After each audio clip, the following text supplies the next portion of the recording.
At exactly 2:47 in the afternoon, a Ukrainian attack helicopter executed a maneuver that appeared to violate every established principle of combat aviation. Instead of masking behind terrain or approaching at speed, the aircraft moved directly into a known engagement zone controlled by a Russian missile team. It flew low, slow, and in full daylight, exposing itself in a way that seemed almost intentional. To the Russian observers on the ground, the situation looked unreal. A Mi-24 Hind attack helicopter, visibly armed and unchallenged, drifting into a quiet sector of the front as if inviting a response. From their perspective, such a move made no tactical sense unless the Ukrainians wanted them to fire, and that assumption would shape every decision that followed. The location itself deepened the mystery. The Oleshky sector along the Dnipro River had seen little sustained action for months. Combat activity there was typically limited to unmanned aerial vehicle reconnaissance, intermittent artillery fire, and electronic probing. There were no large troop formations, no armored thrusts, and no infrastructure targets of immediate operational value. Yet into this subdued environment came a heavily armed Mi-24 crossing into contested airspace at dangerously low altitude. The helicopter carried 4 B-8V rocket pods, each loaded with 20 S-8 unguided rockets, giving the aircraft a total payload of 80 projectiles. Each of those rockets measured 80 millimeters in diameter and weighed just under 12 kilograms.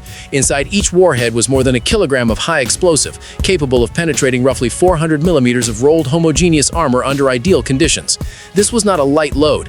A helicopter carrying that much ordnance in such a quiet sector was like overwhelming force applied where none was required. To the Russian missile team watching through binoculars, it looked absurd. But confusion, not logic, governs first reactions in combat, and confusion was exactly what the Ukrainians intended to create. For 4 minutes, a two-man Russian team tracked the helicopter's approach from a concealed position inside a building roughly 3.2 kilometers away.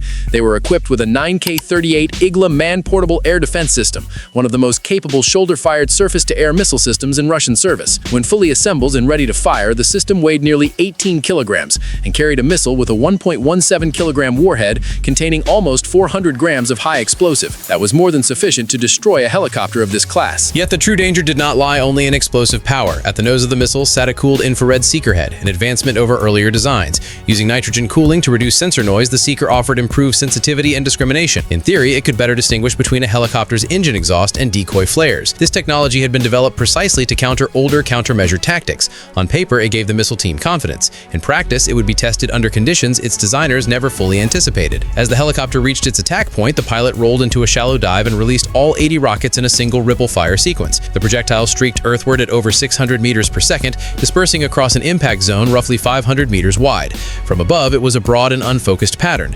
Many rockets splashed harmlessly into the Dnipro River. Others detonated in empty fields, throwing columns of mud and debris into the air. Only a few struck buildings or fixed structures.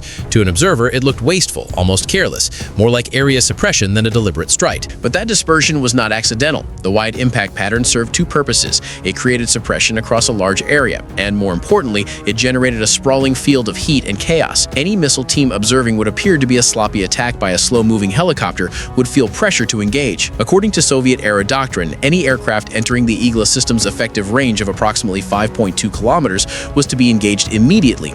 The conditions appeared ideal. The helicopter was well within range, flying low and slow, and seemingly unaware or unconcerned with the threat. The missile gunner conducted his final checks. The system was capable of engaging targets traveling up to 800 meters per second and operating at altitudes up to 3.5 kilometers. The Ukrainian helicopter fit neatly inside those parameters. As the gunner aimed northeast, another critical detail went unnoticed. The helicopter had deliberately crossed into occupied territory. From the Russian firing position, the missile's range could not even reach across the Dnipro River unless the aircraft exposed itself on that side. This meant the Ukrainians were taking calculated risks to ensure the engagement occurred. The lack of strategic value in the Oleshky area should have raised doubts. There were no concentrations of enemy forces, no critical supply nodes, and no immediate operational objectives. Yet the temptation of an easy kill overrode caution. At 2:48 in the afternoon, just as the last rockets detonated below, the gunner squeezed the trigger. The missile seeker locked onto the helicopter's engine exhaust, and the solid fuel rocket motor ignited with a bright white flash visible for kilometers. The missile accelerated to nearly twice the speed of sound, streaking toward its target. Despite the glare of the afternoon sun, the cooled infrared seeker maintained lock.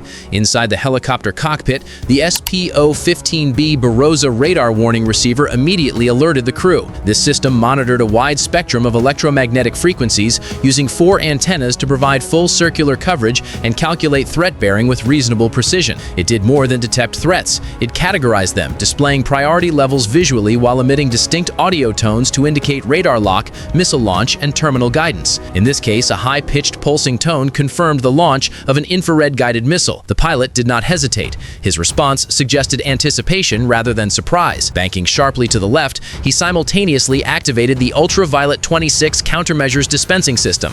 12 infrared flares were released in a carefully timed sequence. Each flare burned at temperatures exceeding 2,000 degrees Celsius, producing intense infrared signatures designed to lure missiles away from the helicopter's engines. At that exact moment, the battlefield transformed into a complex thermal environment. Below, dozens of rocket impacts ignited vegetation, soil, and debris, each explosion creating secondary heat blooms that lingered for several seconds. Above, freshly deployed flares bloomed like artificial suns. The missile seeker, built to track a single dominant heat source, suddenly faced a three-dimensional maze of competing signatures. Ground-level heat, airborne decoys, and the helicopter itself merged into a chaotic infrared picture.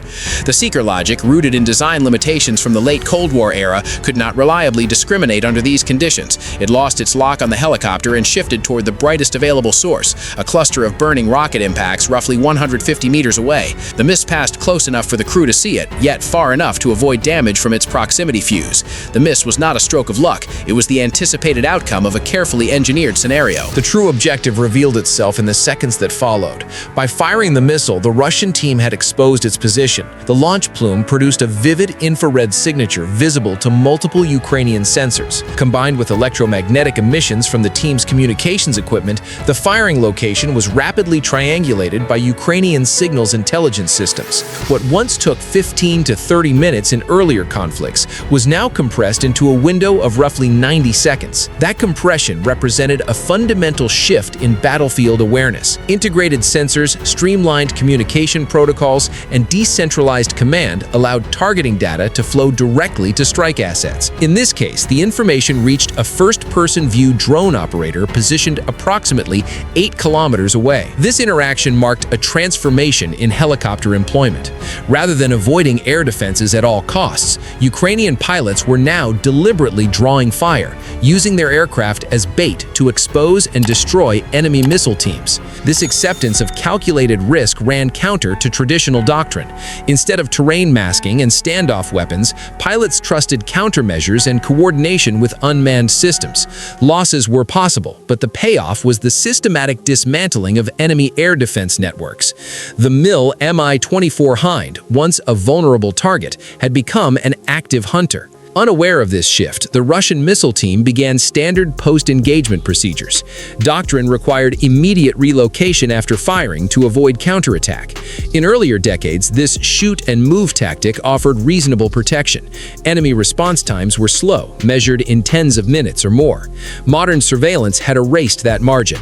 The countdown to their destruction had already begun. At 2:49 in the afternoon, the drone operator received final confirmation of the target coordinates. A modified commercial quadcopter was powered up. Its civilian appearance concealed a 1.5 kilogram explosive device mounted where a camera gimbal would normally sit. The drone lifted off and flew toward the target at an altitude of roughly 50 meters, staying below most radar detection thresholds and outside effective visual observation. Meanwhile, the missile team focused on packing up their equipment. Disassembling the Igla system was a multi-step process. The launch tube had to be detached from the gripstock. The expended battery coolant unit required safe disposal. The thermal battery that powered the seeker needed removal. Each component had to be secured for transport. Under ideal conditions, this took 4 to 6 minutes. In the muddy terrain of the Dnipro River delta, it took longer. Summer rains had turned the ground into thick mud that clung to boots and equipment. The building that had offered concealment now became a hindrance as the team navigated debris and damaged stairs while carrying nearly 18 kilograms of gear. During this intense task focus, situational awareness collapsed. Ukrainian planners had identified this vulnerability early in the conflict and trained drone operators specifically to exploit it. The decentralized nature of Ukrainian command made this exploitation possible. Instead of routing targeting data through layers of headquarters for approval, operators acted autonomously. The decision cycle shrank from half an hour to under 2 minutes. The selection of the Oleshky sector amplified the effect. In a quiet area, any engagement stood out. The psychological impact would ripple across Russian air defense units monitoring radio traffic. At 2:54 in the afternoon, 6 minutes after the failed missile shot, the drone entered the target area. Through the first-person view feed, the operator saw 2 Russian soldiers still struggling with their equipment. The drone's small size, minimal radar signature, and electric motors made it difficult to detect. Its acoustic signature, a high-pitched whine, became audible only within a short distance, leaving almost no reaction time.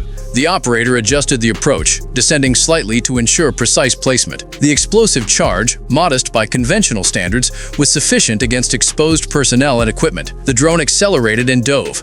At 2:55, the Russians finally recognized the sound, but burdened by gear, hemmed in by mud and walls, there was nowhere to run.